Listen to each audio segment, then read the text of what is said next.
Okay, I'm back for another Money Diaries episode, and today we're walking through a mom with 2 kids who's going through a divorce. I want to show you how to navigate these complex decisions, because when we're in our own heads about it and we don't have the support, we can get stuck. And for this mom, that was definitely the case. I'm super excited to show you the things that I talked to her about to help her feel less stressed, less overwhelmed, and feel like she's on the right path and she can make some new decisions with the information that I gave her from this Money Diaries episode. I'm so excited to dig in, so let's do it. So this mom came to me totally stressed out. She is the breadwinner in this relationship. She wants out, and they are working in negotiations with their attorney on how to get her out of the marriage. But at the same time, and I see this all of the time, she's holding the bag financially for the house that she's in and also for her ex or soon-to-be ex-husband. Women, especially today, now more than ever, we're earning more money than ever, and we have the financial responsibility of taking care of ourselves, taking care of our kids, and in this particular situation, she's also taking care of her husband for fear that he's going to come back and retaliate and not let her see the kids. It's not a healthy environment, and I know that some of you are watching this right now and you're going through the exact same thing. These are the conversations that are not being had at large, because when it comes to money, we can feel really ashamed and really lost. Like we should be able to do this on our own or figure this out on our own. Having been through a divorce, it's very isolating. I didn't have a lot of support around me. Some of my girlfriends and also my financial advisor was my best resource for making decisions.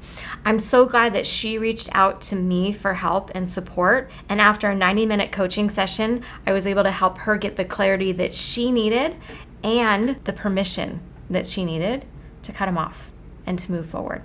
So for those of you who are going through a divorce, going through transitions, I just want you to hear more than anything that you're not alone. And these decisions can feel very, very heavy, but I'm going to talk to you about some simple things you can do today to move forward in a new direction. Also, sometimes we think we know what the problem is, but we don't always know how to isolate that problem. Maybe what we think the problem is not. So by getting outside support, and in my world, no judgment, no shame. I'm not going to yell at you for what you're doing. I'm going to ask you powerful questions to help you figure out what it is you need to do for yourself, which is exactly what I did with this client. And like I said, you might think that you know what the problem is, but until you can get an outside perspective, sometimes you don't know what the actual problem is. And I'm going to talk to you right now with what this client was facing and what the real actual problem was, okay? So I'm looking at her money tracker.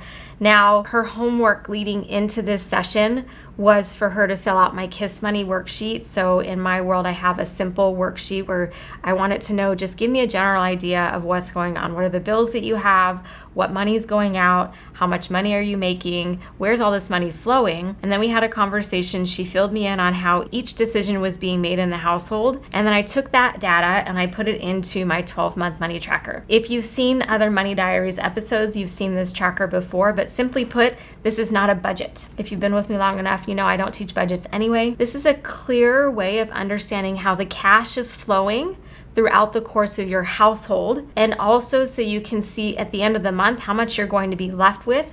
This is future pacing, looking at your money forward versus just tracking and reconciling a budget. This client actually had YNAB. You need a budget. I've had other couples come to me who have this app, you need a budget, YNAB, however you call it. And it wasn't supporting them in making decisions. They felt lost and confused, even though they were tracking categories in their budget. This is another reason why budgets don't work. So taking her information, putting it into the tracker, we were able to talk through a healthier conversation of where she's going to be in 90 days, even with the current situation that she's in. And here's what I saw. So this is her paycheck. She's making a total of $12,800 a month, which is amazing. She's making over 6 figures a year. I told her, I said, you know what? This is amazing that you're making a decent income, even in the state of New York with high taxes. You're taking home money that most people don't. That's a huge win for you. Now, the sticking point was that she's making more than her husband. And this happens all the time in divorces and in couples splitting up. The one person making more money feels obligated to take care of and support the other.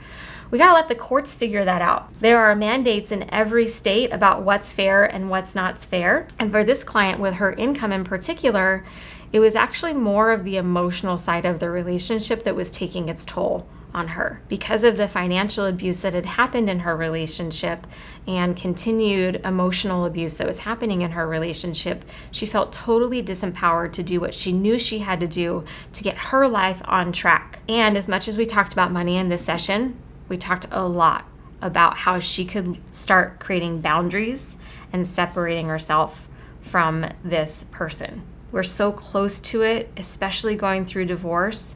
It's important that you have a support system and people who have your best interest in mind, who can help you start to separate out the facts from the beliefs. The fact of this is that she's making really good money, and also her need and desire and want to get away from this relationship was also hurting her in the same sense because he was holding her kids over her head. That is not okay. That is financial abuse. That is emotional abuse. That is not okay. And there are things that we can do to separate ourselves from those conversations. And sometimes it just gets all commingled in our finances. So for her, by looking at the facts, we were able to start to parcel out the pieces that she can give back to her ex-husband as things that he could be responsible for.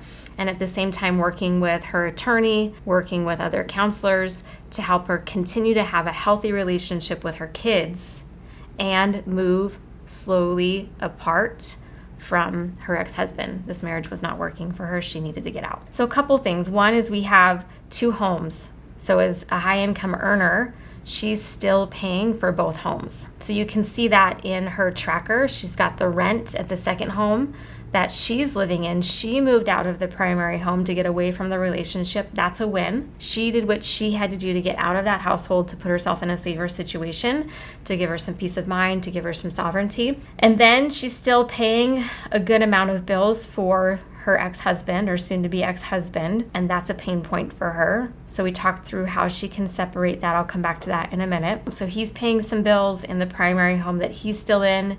She was afraid for her kids that if she stopped paying the bills in that home, that they were going to be homeless. I mean, the fears that we have sometimes get really big and really loud, and I know those were some fears that I had going through my divorce.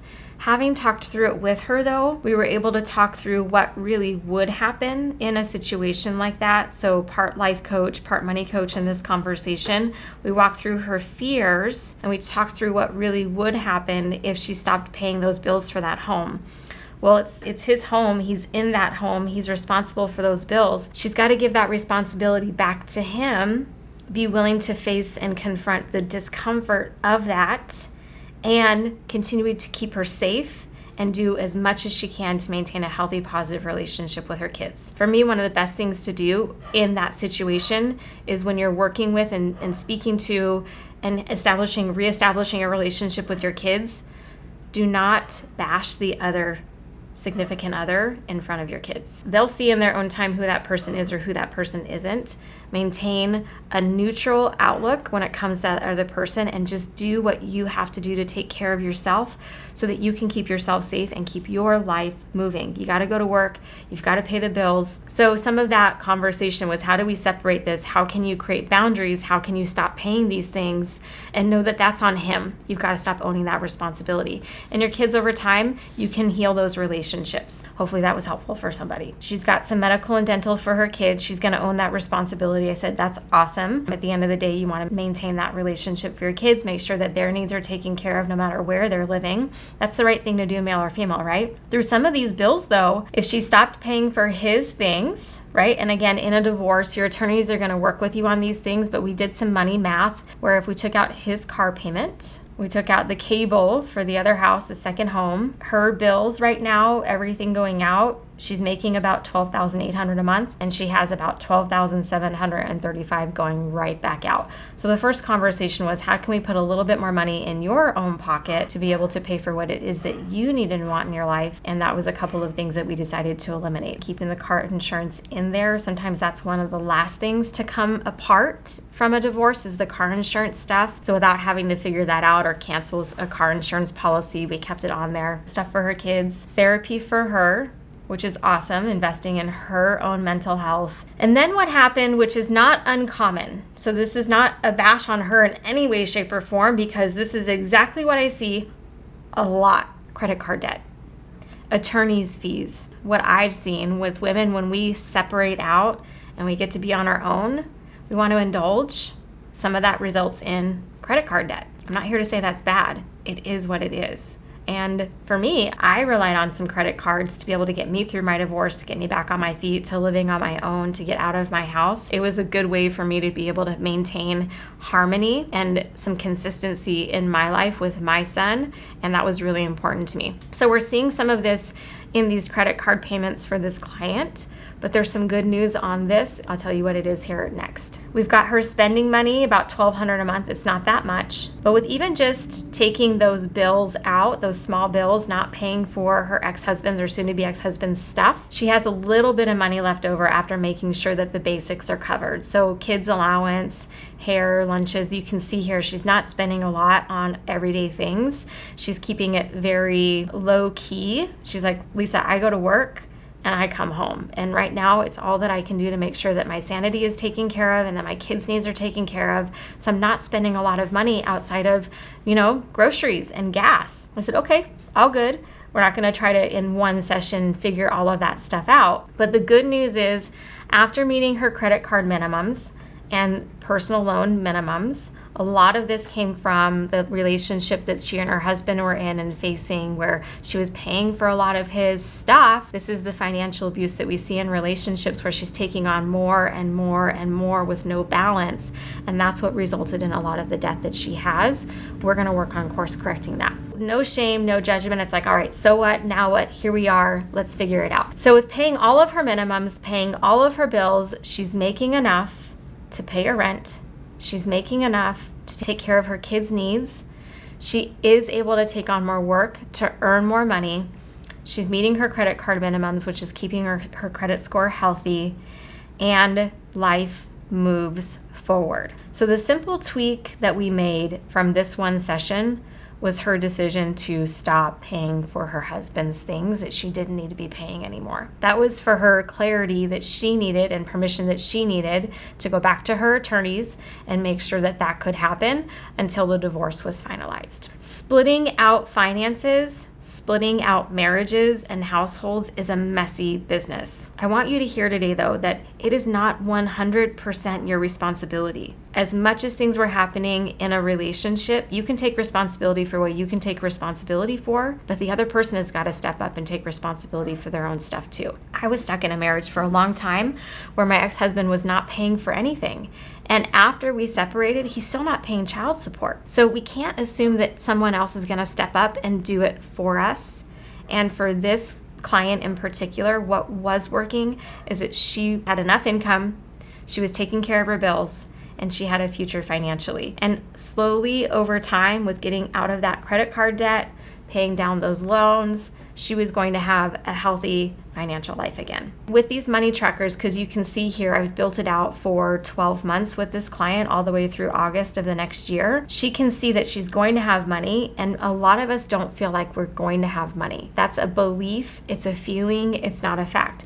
So by pulling it out and looking at it over the course of a year, she could calm her nervous system long enough to deal with the actual challenges that she was facing, which was the relationship with her ex-husband. There's no number that can fix that. That takes work.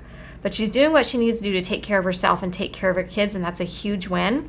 And for you, make sure that no matter what your situation you're in, take care of your safety first. Make sure you're safe, make sure you're in a place where you can start to heal from the damage of a toxic relationship or a breakup. It doesn't even have to be toxic. It could just be that you needed to move on together. Do that for yourself.